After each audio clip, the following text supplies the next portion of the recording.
ભારતીય સંસ્કૃતિની અંદર ગુરુ પ્રત્યે શ્રદ્ધા સેવામાં આવે છે, માર્ગદર્શક માનવામાં આવે છે. સદગુરુ ભવસાગરના તારણહાર પણ ગણવામાં આવે છે. બહુ સાચી વાત છે. પણ સમયકાળની સાથે સાથે બહિર સિદ્ધાંતોમાં પરિવર્તન આવતું હોય. સમયકાળ બદલી ગયો છે. પ્રાચીન સંસ્કૃતિ, આપણી સનાતન સંસ્કૃતિ, એમની પરંપરાઓ અને એવી જ બીજી સંસ્કૃતિઓ કેટલી અસ્તિત્વ વર્તમાનમાં ધરાવે છે, કેટલી સંસ્કૃતિ નષ્ટ પામી છે, કેટલી સંસ્કૃતિ ભવિષ્યમાં આવવાની છે. અતિશયોક્તિ જેવી વાત લાગે ઘણી વખત, પણ કેટલીય સંસ્કૃતિ આવવાની છે. આ ત્રણેય કાળ જે છે એનું વિસર્જન કરીને, ભૂત ભવિષ્ય અને વર્તમાન ત્રણેયનું વિસર્જન કરીને કાળાતીત સ્થિતિ તરફ નજર કરવામાં આવે તો એક તત્વ જે છે એ કાર્યરત છે. એ ચૈતન્ય છે, એ પરમાત્મા છે, એ સુપ્રીમ પાવર છે, એ નિરંજન નિરાકાર છે, એ સચ્ચિદાનંદ છે. એમના માધ્યમથી એક પ્રકૃતિનું નિર્માણ થયું છે. એ પ્રકૃતિનું જે નિર્માણ છે 5 તત્વનું પૃથ્વી ઉપર છે. પૃથ્વી જેવા અનેક ગ્રહ નક્ષત્ર, અનેક વિભાગો છે, અગણિત, જે ગણી ન શકાય તેટલા. એ બધામાં પ્રકૃતિ છે, પ્રકૃતિના આકારો બનેલા છે. અને તમામ આકારો જે છે એ જુદા જુદા, ક્યાંય 5 તત્વના, ક્યાંય 8 તત્વના, ક્યાંય 12 તત્વના, અને પ્રકૃતિ જ કહેવાય. ત્યાં જે જીવ સૃષ્ટિ હોય એ પણ જુદા જુદા આકારમાં શરીરધારી હોય.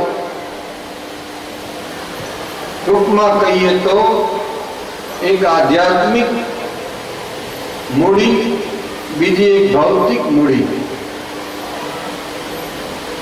ભૌતિક છે, આકારમાં છે. મકાન, મિલકત, સંપત્તિ, ખેતર, બંગલો, ગાડી આકારમાં છે, ભૌતિક છે. આ ભૌતિક સંપત્તિઓ જે છે એના વ્યવહાર, સંબંધો, જેમના મિત્રો, પરિવાર, એ બધા જે સંબંધો છે અને જળ પદાર્થ છે એમની સાથેના જે વ્યવહાર છે ચલાવવા માટે ચિત્ત, મન, બુદ્ધિ અને અહંકારથી કાર્યરત જીવ છે. એ શરીરધારી છે એવી એને ભ્રાંતિ છે. હું માનવ છું, હું ફલાણા સમાજનો છું, ફલાણી વ્યક્તિ છું, ફલાણા સંપ્રદાયનો છું. એ બધી એમની ભ્રાંતિ છે. એ ચિત્ત વૃત્તિઓ દ્વારા સંસર્ગમાં જે આવે, અને જે સંસર્ગમાં આવે એમાંથી વૃત્તિ જન્મે, અને એ વૃત્તિ પુનર્જન્મનું કારણ બને, સુખ દુઃખનું કારણ બને. આ ભૌતિક વ્યવહાર કહેવાય. એ પ્રકૃતિનો પ્રપંચ કહેવાય. પ્રકૃતિ પ્રપંચોની અંદર અનેક વિધિ પરંપરાઓ આવી, અનેક વિધિ કર્મકાંડો આવ્યા, અનેક રિવાજો સ્થાપિત થયા. આધ્યાત્મિક ચિંતન જે છે એમાં કોઈ ફેરફાર નથી. આદિકાળથી એ અંતરયાત્રા જે છે એ કેવલ ચિત્ત શુદ્ધ થયા પછી શાશ્વત પરમાત્માનું ચિંતન કરવાથી એ શાશ્વત પરમાત્માની ઓળખ ન હોય ત્યારે શબ્દનો આધાર લઈને ગુરુ નામ સ્મરણનો એક આધાર આપે છે. અને શબ્દ શ્વાસોશ્વાસ રિધમની અંદર યાદ રાખજે જીવ, તું સૃષ્ટિના સર્જનહારનું નામ તું સમરે છે. એ શબ્દ રિધમની અંદર ચાલતો રહે.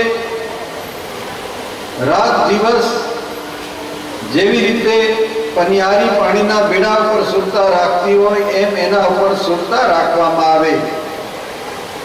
પછી કહે છે કે એને એટલો ફેલાવી દે કે અનંત બ્રહ્માંડ એની અંદર છે એવી ચેતનાનું તું સ્મરણ કરે છે. એનું નામ છે એ શબ્દ જે રટે છે એ નામ સ્મરણનો આધાર આપે છે. જીવ રિધમ દ્વારા સ્મરણ તો કરે છે, પણ ઘણી વખત એમાં પણ ભ્રાંતિમાં પડી જાય, તંદ્રા સ્થિતિમાં જાય, નહીં નિંદ્રા નહીં જાગૃતિ. અને ઘણી વખત એ બ્રહ્મવૃંદામાં જઈને અટકે, ધ્યાન કરે, કોઈ ત્રાટક કરે, આવી ક્રિયાઓ કરતા હોય ઘણા. ખરેખર એ શરીર જે છે 5 તત્વોનું, એમાં હાડ માંસ શામ અને રુધિર જ છે. ત્યાં કોઈ નગર નથી, ત્યાં કોઈ એવી બકનાળ નથી. અતિશક્તિ જેવું લાગે, પણ ખરેખર એને જો વૈજ્ઞાનિકો ચીરે તો જે રીતે જે શરીર યોગીઓનું છે એવું જ શરીર એક રબારી ભરવાડનું હોય. આમાં કોઈ ફરક નથી. પણ સૂક્ષ્મ સ્વરૂપે બંકનાળથી બહાર નીકળવાનું છે. એનો મતલબ વૈચારિક સ્થિતિમાંથી બહાર આવવાનું છે. તું કેવલ શરીરધારી નથી, સર્વવ્યાપક જે ચેતના છે એ બહાર પણ છે ને અંદર પણ છે. અંદર બાહિર એક સ્વરૂપ. બ્રહ્માનંદજીએ પણ એમ કીધું કે જબ મિલ ગયા નાવ फिर बाहों से तरे न तरे, उदय भया जब सूरज फिर दीपक जले न जले, मिल गया नाव फिर बाहों से तरे न तरे, भया ब्रह्म ज्ञान फिर वेद पढ़े न पढ़े. तो એવી જે ભાવના છે એ કરવાનો સદગુરુ વિશ્વાસ અપાવે છે કે તું વ્યાપક ચેતનાનું આરાધન કરે છે એવો ભાવ કર, એવો વિશ્વાસ અપાવે. વિશ્વાસ કોનો સ્વીકારી શકાય? આપણને વિશ્વાસ હોય એનો સ્વીકારી શકાય. જેમ કોઈ બજારમાં ઓળખાણ કરાવે એ વિશ્વાસ અપાયો કહેવાય. કોઈ સંબંધમાં ઓળખાણ કરાવે એ વિશ્વાસ અપાયો. પછી એના વ્યવહારથી અનુભવ થાય, એ અનુભૂતિ સર્વશ્રેષ્ઠ. વર્ષો સુધીના જાપ જપતા જપતા એ જાપ જપવામાં પણ શરત છે કે સર્વપ્રથમ પ્રાધાન્યતા એમને આપવાની, પછી ભૌતિક જગતના વ્યવહારની. સર્વત્ર શાશ્વત જેનો નાશ નથી એવા તત્વનું આ નામ છે. એ નામ સ્મરણ ચાલતા ઉઠતા બેસતા, એને આસન લગાવવાની જરૂર નહીં, એને સ્નાન કર્યું કે નથી કર્યું એની સાથે મતલબ નહીં. એ હરેક કાર્ય વ્યવહાર કરતા કરતા જ્યાં છો ત્યાં ખેતર વાડી પાદર બિઝનેસ બધાની અંદર કામ કરતા કરતા એ નામ સ્મરણનો આધાર. પણ પહેલી પ્રાધાન્યતા એને અને પછી વ્યવહાર. જીવ ત્યાં ભૂલ કરે છે કે વ્યવહારની પ્રાધાન્યતા આપી દે, પેલાને ભૂલી જાય છે. ખરેખર એવી સ્થિતિ જ્યારે આવી જાય અને બ્રહ્માકાર વૃત્તિ થઈ જાય, બ્રહ્મમય વૃત્તિ જેની થઈ જાય, પછી ખ્યાલ આવે કે કરતા તો ઈશ્વર ચેતના છે અને ચેતના અકર્તા છે. અને જો એ અકર્તા હોય તો જીવ ક્યાંથી કરતા હોય? જીવ જે છે એનો અંશ છે. તો એ કાર્યરત ચેતના જે ચૈતન્ય કરી છે એના માધ્યમથી જીવ સૃષ્ટિ ચાલી રહેશે. બ્રહ્માંડ જેટલા વિસ્તારમાં છે, પૃથ્વી જેટલા વિસ્તારમાં છે, આકારો જેટલા વિસ્તારમાં છે, એનાથી પરે પણ ચેતના ફેલાયેલી છે. એ ચેતનાનું માપ નથી એટલી ફેલાયેલી છે. બ્રહ્માંડનો હિસાબ નીકળી શકે અગણિત છે, પણ છતાં કોઈ એવો સંજોગ ઉભો થાય ને ગણે કોઈ વ્યક્તિ બને કે આટલા અરબ ખરબ છે, પણ ચેતના જે છે એના એક રાય જેટલા ભાગમાં અનંત બ્રહ્માંડ સમાઈ જાય આવી ચેતના, અને એ ચેતના મારા તમારા અંદર હોય અને આપણે એની સાથે નાતો જોડી દઈએ તો આપણી વિશાળતા કેવી થઈ જાય. પછી આપણા જે વ્યવહારો જે છે એ ચિત્ત મન બુદ્ધિથી જે થાય છે એ કેવા લાગે. એ કાર્યરત હોવા છતાં, કરતા હોવા છતાં અકર્તા ભાવના જાગે છે અને સહજ અવસ્થા આવે છે. જે સહજ અવસ્થા આવે એ સહજમાં જે જીવન વ્યતીત કરનાર છે એ કોઈ અનુષ્ઠાન પદ્ધતિને અપનાવતા નથી. આવી વ્યક્તિ કોઈ કર્મકાંડો સ્વીકારતા નથી. એ કેટલાય મહાપુરુષ આગળના સમયમાં આ પ્રકારના ભાવો સાથેના થઈ ગયા છે, પણ પરંપરા ચલાવવા માટે આચાર્યોએ વિધિ વિધાન તો મૂક્યા છે. જો ટૂંકો રસ્તો લેવો હોય તો ભૌતિક અને આધ્યાત્મિક બે સંપત્તિ છે. એ આધ્યાત્મિક અવસ્થામાં જવા માટે શબ્દનો આધાર લ્યો, સત્સંગનો આધાર લ્યો, ચિંતન કરો અને ચિંતન કરતા કરતા શાશ્વત ભાવની અંદર લીન બનો. આને માટેની કોઈ વિધિ વિધાન નથી. એ વ્યક્તિનો ભાવ કેટલો ઊંડો છે, એની શ્રદ્ધા કેટલી છે, અને શ્રદ્ધા આધારે અનુભૂતિમાં સરી જાય પછી વિશ્વાસની જરૂર નથી. એ પોતે જ અનુભવ કરતો થઈ જાય છે. આ ટૂંકી આધ્યાત્મિક વાત. એમાં નિખાલસ બને છે, ચિત્તવૃત્તિ શુદ્ધ થાય છે. ભૌતિક જગતના તમામ સંબંધોને કાર્ય જે છે એ ગુણ દોષ વાળા છે. કા ગુણ છે અને કા દોષ છે. નાના પ્રકારના દોષો હોય કા નાના પ્રકારના ગુણ ઉત્પન્ન થાય છે. એ ગુણ દોષ વ્યક્તિને હરખ અને શોકમાં લઈ જાય છે. એટલે ગંગા સતી પાનભાઈને સમજાવે છે કે હરખ શોકની આવે નહીં જેને હેડકી પાનભાઈ. જેને આ સમજણ આવી જાય એને હરખ શોક ન થાય. કારણ કે અહીંયા ભૌતિક જગતની અંદર એક તરંગો ઉઠે છે. સાગરમાં જેમ તરંગ ઉઠે એવી રીતે એક તરંગ ઉઠે અને એ તરંગની અંદર વ્યક્તિને યશ અને અયશ મળે છે, કીર્તિ અને અકીર્તિ મળે છે. વ્યક્તિ તો પ્રવાહના મોજાની અંદર આવે છે. તો કરવું શું? કે અવિરત કાર્ય કરવું. ભૌતિક જગતની અંદર સમજણ મેળવીને અવિરત કાર્ય કરો, અને એ કાર્ય વ્યક્તિલક્ષી નહીં, સમષ્ટિને ધ્યાનમાં રાખીને કાર્ય કરો.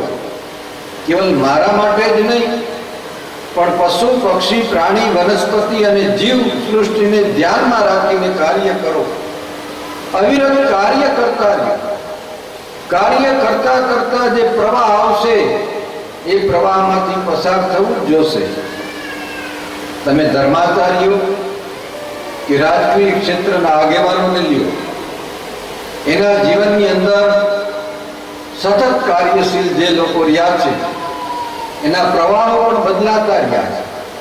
આ સમાજ લાખોની સંખ્યાની અંદર આવકારતો હોય ને એક સિદ્ધાંતિક બાબતમાં કોઈ ફેરફાર થયો હોય તો એ અડધું જ પણ કરી શકે.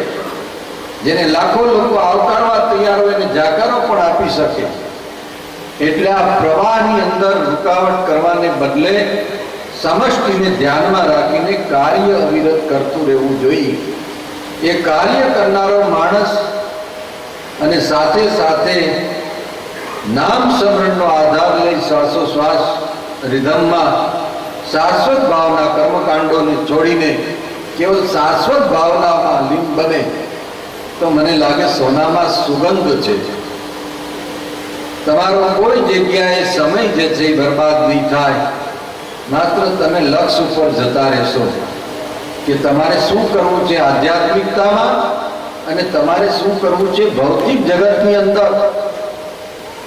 ભૌતિકતાની સફળતા પણ પૂર્વ સંચિત વર્તમાન પુરુષાર્થ અને ભાગ્ય ઉદય હોય છે. પણ વર્તમાન જે પુરુષાર્થ છે એ બહુ અગત્યનો છે. એટલે ઉત્તમ કોટીની વ્યક્તિનો સંગ કરો, તમારા લક્ષ્ય ઉપર કાર્ય માટે લાગી પડો, વિવેક બુદ્ધિથી વ્યવહાર કરો. વ્યવહાર કરવો એ વિવેક બુદ્ધિથી કરવો જરૂરી છે. મોટા ભાગના માણસો ઉગ્ર સ્વભાવના, ચીડિયા સ્વભાવના, અધૂરા કામ કરનારા માણસો ભૌતિક જગતમાં સફળ નથી થતા. યા વધારે પડતો વિશ્વાસ મૂકનાર માણસો પણ સફળ નથી થતા. આંધળો વિશ્વાસ હોવો જરૂરી છે. વિશ્વાસ વગર જીવનમાં સફળતા ન મળે. મહત્વાકાંક્ષા વગર સફળતા ન મળે. પણ મહત્વાકાંક્ષાનો અતિરેક જેમ બંધન કરતા છે, એમ આંધળો વિશ્વાસ પણ બંધન કરતા છે. વિશ્વાસપૂર્વક નિશ્ચિત રેખામાં જો કામ કરશો તો થોડા ટાઈમની અંદર તમે ધારેલી સફળતા છે તમારી અંદર આવી જશે. ખરેખર તો આજ ગુરુ પૂર્ણિમાને દિવસે મારે જે કહેવું છે કે અહીંયા સંસ્થા બની રહી છે, વિકસી રહી છે, જે સમગ્ર સમાજ જે છે એના માટે શું કરી શકે એ સમાજના કાર્ય કરવા માટે વિકસી રહી છે. પણ આવી સંસ્થાઓ જે બાંધીએ અને લોક કલ્યાણના કામ કરે એ આવશ્યક છે. પણ એના કરતા જો શ્રેષ્ઠ કામગીરી જો કોઈ હોય તો હૃદય સુધીની અંદર વિચારોના બીજારોપણ કરવા અને સમાજને દિશા તરફ લઈ જવું. એક સંસ્થા આપણે બનાવશું મોટી સમાજ સેવા માટે, પણ એનો ધ્યેય કેવો છે? કેવલ નિખાલસ સમાજ સેવા ભાવના છે કે એના અચલાની નીચે કોઈ મહત્વાકાંક્ષા બીજી છે? અગર તો એની પાછળ કોઈ સંપ્રદાય ભાવ છે, એની પાછળ કેવા પ્રકારનો ભાવ છુપાયેલો છે એ પ્રગટ થયા વગર નહીં રહે. પણ જો નિખાલસ ભાવેથી પરમાર્થ કાર્ય કરવા હોય તો વ્યક્તિ કરતા વર્ગને સાથે લઈને ચાલવું જરૂરી છે. આપણે અહીંયા પાણીનું પરબ બંધાવીએ, અન્નક્ષેત્ર ખોલીએ, દવાખાના હોસ્પિટલો ચલાવીએ દર્દી માટે, વૃદ્ધોને સાચવીએ, અંધોને સાચવીએ, બધી વાત સાચી. પણ એનેથી એ કાર્ય પરિપૂર્ણ નહીં થાય. એક જનમાનસ આ વાતનો સ્વીકાર કરે કે પોતાના ઘર આંગણમાં, ગામમાં, આડોશ પાડોશની અંદર સત્યને નજરમાં રાખીને વ્યવહાર કરે, એમાં કરુણા હોય, એમાં પ્રેમ હોય, આડોશી પાડોશી કોઈ મજબૂર હોય તેને મદદ કરતો હોય, જરૂરિયાત ઊભી થાય, જે આપણે સંસ્થામાં પ્રયત્ન કરીએ છીએ એ પ્રયત્ન વ્યક્તિ વચ્ચે જરૂરિયાતમંદો માટે કાર્ય જો કરતા બનીએ તો આવા ગુરુ પૂર્ણિમાના દિવસે તમે 1000 વ્યક્તિઓ આ વિચારધારાને સ્વીકારો તો મને લાગે કેવડું મોટું કામ થાય. બ્રહ્માનંદમાં થતું કામ તો એક અંશ જેવું દેખાય, પણ તમારી ભાવનાઓ બદલાય. તમારો ભગવાન મંદિર પૂરતો મર્યાદિત ન હોય, મંદિરમાં માનો એની ના નથી, પણ તમે નોકરી કરતા હોય તો ત્યાં તમારી કર્તવ્ય પરાયણતા છે, ફરજને ધર્મ સમજો છો, તમે આડોશ પાડોશની સાથે પ્રેમ ભાવથી રહ્યો છો, અનેક પ્રશ્નોની વચમાં તમે શાંતિ જાળવી શકો છો. તમારા પાડોશની અંદર એક મજબૂર માજી રહે છે, 7 જણાની રસોઈ બનાવો છો તો એક એની રસોઈ બનાવીને ઘરે પહોંચતી કરો છો. જો એને પહોંચતી કરશો તો વૃદ્ધાશ્રમમાં કોઈ નહીં આવવું પડે. આ 1000 વ્યક્તિ, 10,000 વ્યક્તિ, લાખ માણસ એમ કરતા કરતા સમાજના દરેક પ્રશ્ન સમાવી લેતા થાય તો મને લાગે સહેલું બહુ પડશે. ઉનાળાના દિવસો હોય, પક્ષી પાણી વગરના તડફડતા હોય, નદીઓ તો ચાલતી નથી, આવા વખતે દરેક વ્યક્તિ પાણીના કુંડા ભરી મૂકતા હોય ઘર આંગણે, ખેતર વાડીએ, પાદર, કેવડું ભગીરથ કાર્ય થાય. તમારી શ્રદ્ધા, તમારી ભાવના, સાત્વિક વૃત્તિઓ, મનુષ્ય જીવનમાં બીજાને મદદ આપવાની ભાવનાઓ આ કેટલું બધું સારું કામ કરી શકે. સંસ્થા તો એક પ્રેરણારૂપી, એક માર્ગદર્શન દેવા માટે એક ઉદાહરણરૂપ છે. પણ જનજનના હૃદયની અંદર આ જે સદભાવનાનો સેતુ જો બંધાઈ જાય તો મને લાગે છે કે આપણા ગામડાઓ નંદનવન બની જાય. કુટુંબ વચ્ચેની આત્મીયતા અને ભાવોથી કુટુંબો જે છે એ સમૃદ્ધ બને, સુખી બને, સંસ્કારોથી સમૃદ્ધ બને. સાચું શિક્ષણ તો ઈ છે. કેવલ શાળા કોલેજ પૂરતું જ મર્યાદિત નહીં, પણ એક વ્યક્તિ આ વિચારધારાને સ્વીકારે, એનો પ્રચાર પ્રસારણ કરે. અમે આવું સમજીએ છીએ. વિધિ વિધાન તો કરતા હોય, એનો વિરોધ નથી, પણ 2 કલાક 4 કલાક વિધિઓમાં ગાળતા હો એના કરતા કમસે કમ વૃક્ષોના વાવેતર કરવાની પાછળ સમય વ્યતીત કરો. વૃદ્ધ જે ઢોર છે એની પાછળ સમય વ્યતીત કરો. 4 કલાક કે 3 કલાક વિધિમાં ગાળવો છે. ઈશ્વર પ્રાર્થના 2 મિનિટમાં પણ સ્વીકારી શકશે. તો તમે વિદ્યાર્થીઓને ભેળા કરીને 10-20 વિદ્યાર્થીઓની સાથે સારી વાતો કરો. વિશેષ ખબર નથી તો વૃદ્ધ 10 જણા 5 જણાની સાથે બેસીને એને આશ્વાસન આપો. તમારા હાથમાં કોઈ ઓફિસ છે, તમારા હાથમાં ફાઇલ છે, તો એનો નિકાલ કરવાની કોશિશ કરો. આ ધર્મની આજ્ઞા છે ભૌતિક જગતની અંદર. તિલક, ત્રિપુંડ કે માળા કે વેશભૂષા જે છે વૃત્તિનું પરિવર્તન નથી કરતી. એ તો સિમ્બોલ છે. બાળકને એડમિશન જેમ મળે શાળાની અંદર સિમ્બોલ લગાડી દે છે, પણ એ બાળક ભણ્યો છે એમ સમજવાની જરૂર નથી. સિમ્બોલ લગાડવાથી નિયમમાં આવે છે, એડમિશન લે એ સિમ્બોલને ધારણ કરે, જરૂરી ઠીક છે, પણ એનેથી જ કંઈ પરિવર્તન નહીં આવે. આ જબરદસ્ત જો પરિવર્તન આપણે લાવવું હોય તો સંપ્રદાયોની સંકુચિતતાઓમાંથી પણ બહાર આવવું પડશે. માનવ અને જાતિ વચ્ચે સદભાવ જ એક ઉપયોગી બનશે. આડોશી પાડોશી સંપીને રહેશું. ગામડા નંદનવન બનાવશું. પશુ પક્ષી પ્રાણીનું ધ્યાન રાખશું. યુવા પેઢી નિર્વ્યસની રહેશે. બહેનો જે છે, યુવાન યુવતીઓ છે, એ વધારે કલાક કામ કરતા થશે. જો એક વાત બહુ ધ્યાન રાખજો કે ઈશ્વરને સોનાના કટારોમાં તમારા દૂધની જરૂર નથી. એ તો તમારો ભાવ વ્યક્ત કરો છો, ધન્યવાદ. પણ જરૂર છે વ્યક્તિ વચ્ચે સચ્ચાઈની, જરૂર છે આત્મીયતાની, કાર્યમાં ચોકસાઈની. અને કાર્ય અને જીવન એવા હોય કે કોઈને નુકસાન ન પહોંચાડે.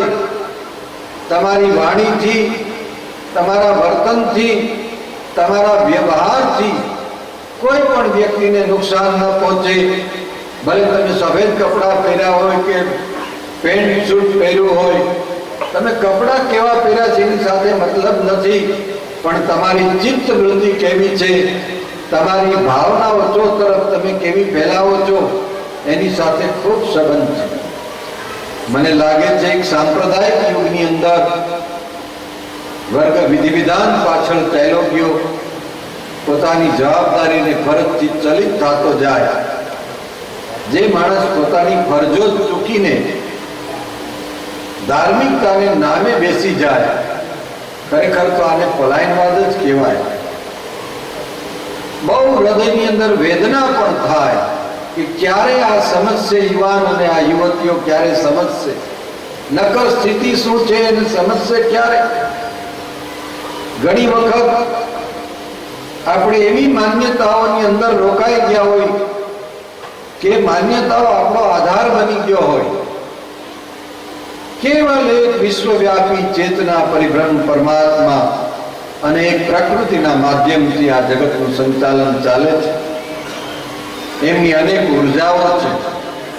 પંચમહાભૂતનું શરીર વિસર્જન થાય, એક વખત વિસર્જન થાય એ ફરી વખત ઊભું ન થઈ શકે.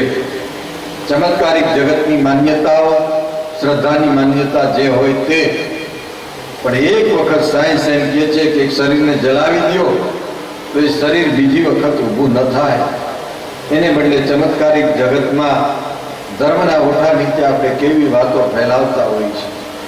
21મી સદીમાં આવી ગયા, વધારે ને વધારે ઓછામાં ઓછું 14 કલાક કામ, ચોકસાઈથી, પ્રમાણિકતાથી, ઈમાનદારીથી કોઈને નુકસાન ન પહોંચે એવી રીતે કામ કરવાની સરળ પદ્ધતિ તમને 5 વર્ષની અંદર પ્રગતિને પંથે લઈ જશે. ઘણી વખત સમય એટલો બરબાદ કરતા હોય, બિનજરૂરી વાતો કરતા હોય, બિનજરૂરી સમય વ્યતીત કરતા હોય, કોઈ પ્લાનિંગ ન હોય, સમયનો પ્લાનિંગ ન હોય, સંબંધનો પ્લાનિંગ ન હોય, ધનનો પ્લાનિંગ ન હોય, અને પાછળ એમ કહી તો ભગવાન બધું પૂરું કરી દેશે.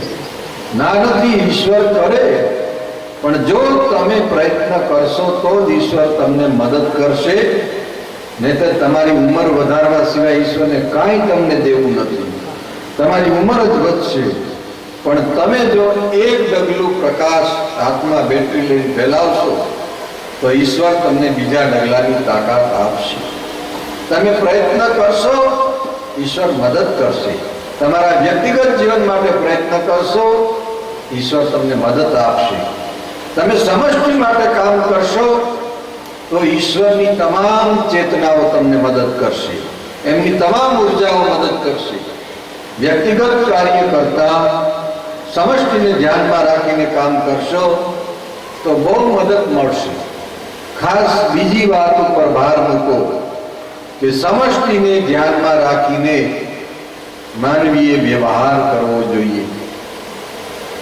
સમષ્ટિને ધ્યાનમાં રાખીને એક સાધારણ વ્યક્તિ આજીવિકા માટે કામ કરતો હોય, પોતાના વ્યવહાર માટે કામ કરતો હોય, ખોરાક માટે કામ કરતો હોય, એક વ્યક્તિ રાષ્ટ્રને ધ્યાનમાં રાખીને કામ કરતો હોય કે મારા રાજ્યને નુકસાન ન થાય. એક વ્યક્તિ એવું પ્રોટેક્શન કરતો હોય કે એનાથી સમાજને નુકસાન હોય, પોતાને ફાયદો થતો હોય.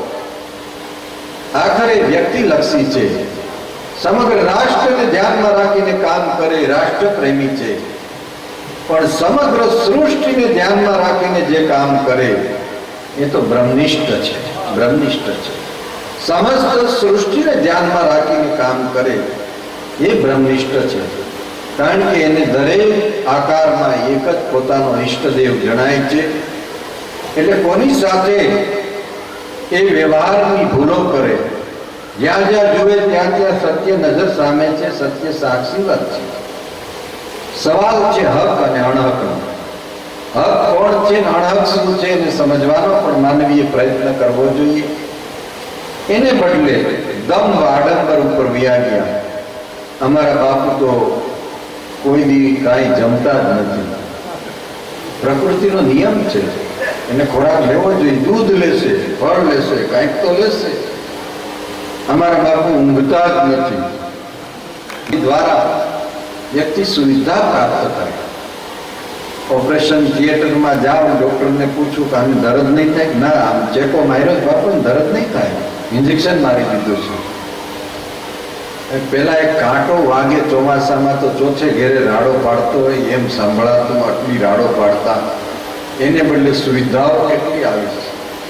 કંઈક બીમાર થાય તો ફેરફાર થઈ શકે. ઘરે ઘરે અંધાપો હતો, એને બદલે અંધ નિવારણ પ્રવૃત્તિ, અનેક વિધિ ઉપચારો છે. પણ માનવી તૃષ્ણાતુર અવસ્થા, તૃષ્ણા વાળી વૃત્તિને કારણે એટલો દોડતો જાય કે ક્યાં જઈ રહ્યો છે એની પણ એને ખબર નથી. સુખની આશામાં એ સુખને ભોગવી નથી શકતો, દુઃખોને નોતરી રહ્યો છે. આવી સ્થિતિમાં સત્સંગ હોવો બહુ જરૂરી છે. ઈશ્વરે તમને સર્જન માટે મોકલ્યા છે. સર્જન કાર્ય ઉદાર વ્યક્તિ કરી શકે, સંકુચિત માનસની વ્યક્તિને સર્જન વરે નહીં. ઉદાર વૃત્તિ હોય તો સર્જન કરી શકો. અને સર્જન કાર્ય કરવા માટે મોકલ્યા છે એટલે ખાલી ધનથી જ સર્જન ન થાય. તમારું સ્થાન બીજાને આપી દો, તમારું કાવ્ય રચેલું હોય બીજા રજૂ કરી જાય એનું નામ ચડાવી દો, ઉદારતાપૂર્વક સ્વીકારી લો. ઉદારતા, કોઈ પણ પ્રકારની ઉદારતા જે હશે એ સર્જન તરફ લઈ જશે, તમને સમર્થ બનાવશે, શક્તિશાળી બનાવશે. જેનામાં સર્જન શક્તિ હોય એને કાર્ય બંધ ન કરવું, એને 80 વર્ષે પણ કાર્યરત રહેવું. પણ ફરક એટલો જ છે કે જે સ્વ માટે કરતા હતા એ સર્વ માટે કરવાની ભાવના ઉત્પન્ન કરો. સેંકડો હજારો લોકોમાંથી કોઈ એક વ્યક્તિને સર્જન શક્તિ આપી છે, બાકીના લોકો સાધારણ જીવન જીવે છે.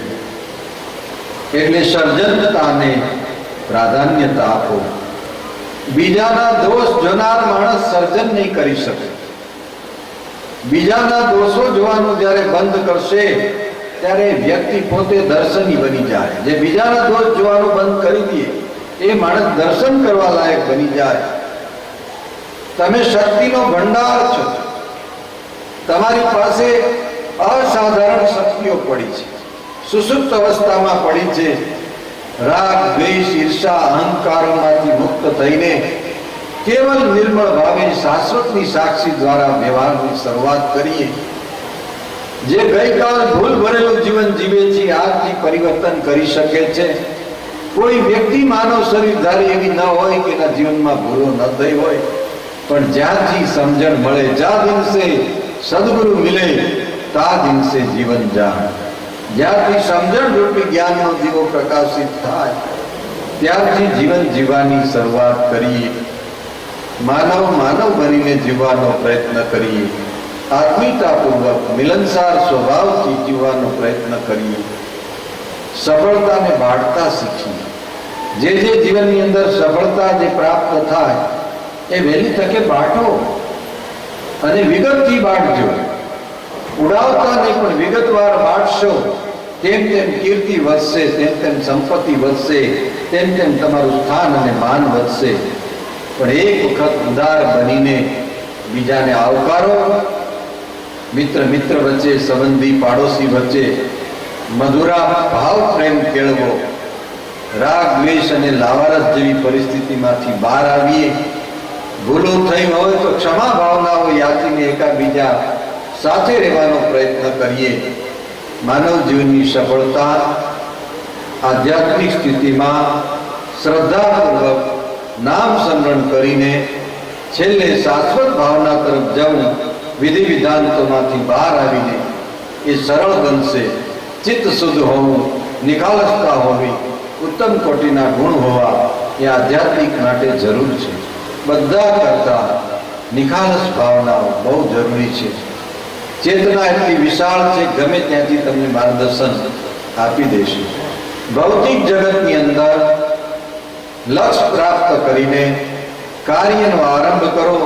ચોકસાઈથી કામ કરો, ટીમમાં કામ કરો, મિલનસાર સ્વભાવથી કામ કરો, કામની ક્વોલિટી જાળવો, ટાઈમ ટેબલમાં કામ કરો, સમષ્ટિને ધ્યાનમાં રાખીને કામ કરો. એ બહુ મહત્વનો મુદ્દો છે. તો ભૌતિક જગતની અંદર સફળ થશો અને સફળતા બાંટતા શીખશો તો ચોક્કસ પરિણામ આવશે. આ વાત અહીંયા પૂરી કરું છું. અહીંયા જે સંસ્થા જે છે એ સંસ્થા શું કાર્ય કરવાની છે એમનો આછેરો ખ્યાલ સમાજને આપો. મેં તો સ્વીકારી લીધું છે જિંદગીના છેલ્લા શ્વાસ સુધી કાર્ય કરવાનો જ છું. કાર્ય જે છે નિવૃત્તિમાં પ્રવૃત્તિ કરવી છે. નિવૃત્તિમાં પ્રવૃત્તિ કરવી છે. કાર્યની પાછળ દોડ નથી. પણ આમાં અગત્યની બાબત છે પોતાની ટીમને સમજાવી શકવી બહુ મહત્વની વાત છે. કારણ કે તમારી આસપાસ તમારો જે વર્ગ છે એ તમને સમજી શકે છે કે કેમ, એની સાથે ખૂબ મહત્વ છે. તો અહીંયા લોક કલ્યાણના કામો જે છે એ સતત કરવા છે. આપણું જે મૂળ સૂત્ર છે, પીડિતોને રાહત આપો, પડેલાને ઊભા કરો, ઊભેલાને ગતિ આપો, ગતિવાનને દિશા આપો, ઉર્જાઓ અને શક્તિઓનો સદુપયોગ કરો. એ સૂત્ર ઉપર કામ કરવું છે. અને બીજું સૂત્ર છે સ્વમાલિન્દ્રિયો અને વધારે જીવ સૃષ્ટિને ફાયદો થાય એવું કાર્ય કરો અને કરાવો સાક્ષી ભાવે. એવું કાર્ય કરો અને કરાવો સાક્ષી ભાવે. એટલે અહીંયા નક્કી કર્યું છે હંમેશા પોતાના સ્વજનો આગળ વાત મૂકવી જોઈએ. 5000ની વસ્તીનું ગામ બાંધવું છે. અહીંયા બ્રહ્માનંદ વિદ્યાધામ એ 5000ની વસ્તીનું મનમાં હતું જ, પણ આજે ડિક્લેર કરું છું 5000ની વસ્તીનું ગામ બાંધવું છે, જેની અંદર શિક્ષણ, આરોગ્ય વિભાગ, મજબૂર લોકો માટેની વ્યવસ્થાઓ, નવા નવા સંશોધનો, ખેતીવાડી, પશુપાલન આદિ પર વધારે ભાર, પર્યાવરણનું કેમ જતન કરવું અને કેમ એની સમજ ગામડા સુધી ફેલાવવી. આ કેવલ એક આશ્રમ કે એક સંસ્થા કે એક શાળા પૂરતું મર્યાદિત નહીં, પણ જ્યાંથી સતત સારા વાઇબ્રેશનનો ફ્લો થતો રહીએ અને આસપાસના ગ્રામ્ય વિસ્તાર, આસપાસના પ્રાંતમાં ફેલાતો રહીએ. અને એ વિચારધારા સમયને ધ્યાનમાં રાખીને, વિજ્ઞાનને સાથે રાખીને, માનવતાને અને રાષ્ટ્ર ભાવનાને સાથે રાખીને આ વિચારધારા સતત ફેલાતી રહેશે. વિશ્વને ખૂણે ખૂણેથી લોકો આવશે, વિશ્વને ખૂણે ખૂણેથી આવશે. આ વાતને ઓછા લોકો સમજશે, પણ સમજશે બહુ તાકાતવાળા લોકો સમજશે, અને એના દ્વારા આ કાર્ય થશે. એની અંદર શ્રમ વિચાર આપનાર છે એની પ્રાધાન્યતા છે, જે શ્રમ કરે એની બીજા નંબરની પ્રાધાન્યતા છે, અને ધનની પણ જરૂર પડે. આ ત્રણનો મેળ કરીને પ્લાનિંગથી આ કામ કરવાનું છે. જે કદાચ ગુજરાતની અંદર અને કદાચ ભારત વર્ષની અંદર મને લાગે મહર્ષિ અરવિંદને આ વિચારો આવ્યા હશે અને એમણે આ પદ્ધતિ ઉપર કામ કરવાની કોશિશ કરી હતી, તો ફરી પાછી મને લાગે એ પ્રકારે આ કામ કરવાની કોશિશ થઈ રહી છે અને એમાં સફળતા અવશ્ય મળશે, એમાં કોઈ મને શંકા નથી. પણ એ પરિપૂર્ણ થતા એ સિદ્ધાંત એવા છે, કોઈ સિદ્ધાંતની સાથે ટકરાશે નહીં, કોઈ સાંપ્રદાયિક પ્રવાહોની સાથે પણ નહીં ટકરાય, અને છતાં એ શાંતિપૂર્વક એનું કામ કરી શકશે. અને એ કામ કર્યા પછી એ પદ્ધતિ ઉપર કેટલો મોટો વર્ગ કામ કરશે અને વર્ષો સુધી એ કામ થતું રહેશે, આવું મારું દ્રઢપણે માનવું છે. અને જેમ ચિત્રકાર ચિત્ર દોરતા પહેલા એ ચિત્રને પોતાના માનસમાં આંકી લેતો હોય છે, કોઈ ચિત્રકાર ચિત્ર દોરે એને આંકી લેતો હોય છે. આ ચિત્ર મેં બરાબર આંકી લીધું છે, પણ એ સ્થૂળ રીતે બાંધવાનું, એના કરતા વૈચારિક રીતે એનો ફેલાવો કઈ રીતે કરવું એ મેં સતત વર્ષો સુધી વિચાર્યું છે. હવે એનું સાકાર સ્વરૂપ જે છે આપવાનું છે. આપણી આસપાસની 30 ગામની શાળાઓ જે છે એ આનંદધારા પ્રોજેક્ટ એવું નામ આપીને ભગવતીનંદજી મહારાજ એજ્યુકેશનના ટ્રસ્ટીઓ સાથે મસલત કરીને એના અંતર્ગત એક આવું આયોજન થયું છે. અને 37 સ્કૂલો જે છે એને ફરી પાછી મરામત કરવી, શિક્ષણનો સ્તર ઊંચો લઈ જવો, ગામડામાં સારી વાતનો ફેલાવો કરવો, એના માટે એક વિભાગ ખોલી દીધો છે. અને આપણે ભાવનગરથી ડૉક્ટર નલિનભાઈ પંડિત સાહેબ જે છે એમને કારોબાર સોંપ્યો છે, સાથે સાથે આખું ટ્રસ્ટ એમની સાથે છે, તમામ ટ્રસ્ટીઓ એમની સાથે છે. પણ એ અવિરત પ્રયત્ન કરી રહ્યા છે. અવારનવાર આચાર્યોની મિટિંગો ભરાય છે, શિક્ષકોની મિટિંગો ભરાય છે, એને તાલીમો અપાય છે. આ બધા લાંબા ગાળાના પ્રોજેક્ટ છે, એ સમાજને ઉપયોગી છે. ભવિષ્યમાંથી લીડરશીપ લઈ શકે એવા બાળકો તૈયાર થશે અને એ લોકો માનવીય ગુણોથી સભર ભરેલા બાળકો તૈયાર થશે એવી આશા છે. સાથે સાથે તમામ પશુ પક્ષી સમષ્ટિને ધ્યાનમાં રાખીને જેમ જેમ વર્ગ મળતો જશે એમ કામ કરતા જશું. કહેવાનો તાત્પર્ય, તમે હરેક વ્યક્તિ એક મંદિર છો, શરીરધારી. તમારી પાસે ઉર્જા માટેનું કેન્દ્ર છે, તમારું માનસ છે. એમાં જો તમે વિચારોના બીજ સારા ઠાસી ઠાસીને ભરી દેશો ચિત્તવૃત્તિમાં, તો તમે પણ તમારા લેવલ ઉપર એનો પ્રચાર કરી શકશો, પ્રસારણ કરી શકશો. તમે એક ગામમાં, નાના ગામમાં રહેતા હશો તો એ ગામના મજબૂર વ્યક્તિઓને મદદ કરતા હશો, પ્રાણીને મદદ કરતા હશો, વ્યર્થ ઘર્ષણોથી દૂર રાખતા હશો સમાજને. તમે ઘણું બધું કામ કરી શકશો. આ એક એવા પ્રકારની વિદ્યા છે કે જેને વાપરો એમ વધે વધે વધે. ધનની તો મર્યાદા આવી જાય કે ધન લિમિટમાં દરેક વ્યક્તિ પાસે હોય. સારા વિચારોનો ફેલાવો કરવો એ ઉત્તમ પ્રકારનું કામ છે. અહીંયા આ પ્રકારનું કાર્ય શરૂ થઈ ગયું છે. આ ગુરુ પૂનમથી આવતી ગુરુ પૂર્ણિમા 1 વર્ષ હોસ્પિટલની અંદર જેમ કર્મચારી કામે ચડે એમ હું 1 વર્ષ કામે જવાનો છું. બપોરના 12 વાગ્યા સુધી મારી ડ્યુટી રહેશે.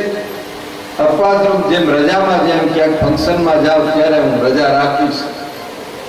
એને જે પ્રેરણા આપવા માંગુ છું કે મારા પ્રાંતના વિસ્તારના લોકોને બહાર ન જવું પડે. દર્દીઓને દેવીદા મહારાજ અને અમરમાં એ જમાનામાં એ રીતે કામ કરતા અપાગીગાની. આપણે આધુનિક જપ સાથે સાયન્સને ધ્યાનમાં રાખી મશીનરી ડોક્ટરોને સાથે રાખીને કામ કરીએ કરાવીએ. એનું બીજું રૂપ છે, એનું બીજું રૂપ છે. અને એ આરોગ્ય જાગૃતિ લાવવાનો પ્રયત્ન કરીએ. આખા પ્રાંતમાં રોગ ન થાય એના માટે પ્રચાર કરીએ, પુસ્તિકાઓ છાપીએ. અને એમાંથી નહીં, માનવ માનવ વચ્ચે રાગ દ્વેષનો રોગ ન થાય એના માટે ટૂંકી ટૂંકી પુસ્તિકાઓ છાપીને સરળ બનો, નિખાલસ બનો, સહજ બનો, સંવેદનાશીલ બનો, ભાઈચારો કેળવો. આવા સૂત્રો ગામ ગામ, ઘર ઘર આવા સૂત્રો રચશો. આને કહેવાય વિચાર પ્રસાર. જો તમે આત્મકલ્યાણ કરવા માંગતા હો તો ગુફામાં જઈને બેસી જાઓ, અવશ્ય તમારું આત્મકલ્યાણ થશે. જો તમારી પાસે શ્રદ્ધા, વિશ્વાસ, સમરણ હશે તો. પણ એ તમારા એકનું થશે. પણ જો તમારું ચિત્ત શુદ્ધ કરીને તમે જો સમાજની વચમાં બેસી જાઓ તો તમારું આત્મકલ્યાણ થશે, સાથે હજારો લોકોનું લોક કલ્યાણ થશે. એ લોક કલ્યાણનો માર્ગ શ્રેષ્ઠ માર્ગ છે.